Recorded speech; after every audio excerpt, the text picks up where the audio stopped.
तू।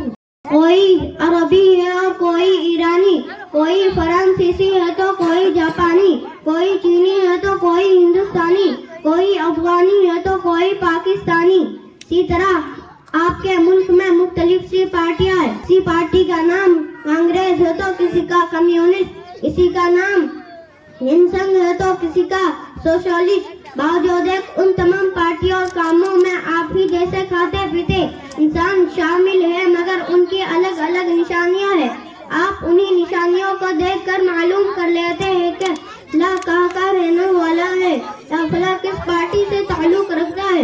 यह तो गुफ्तगू ही उन चीजों के बारे में जो हमारी निगाहों से गुजरती है, मगर कुछ चीजें ऐसी है जो हमारी आंखों से दिखाई नहीं देती, मगर उनके कुछ निशानात होते हैं जिनसे उनके वजूद का पता चलता है।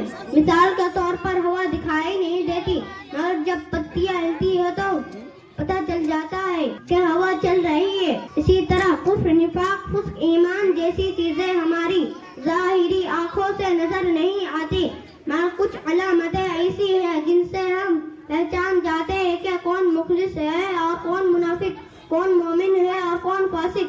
इस हदीस में ईमानदार की निशानी बताई गई है कि वो नमाज पढ़ता हो, रोजा है चंद मखसूस दिन के लिए, हज ज़कात है सिर्फ दौलतमंदों के लिए।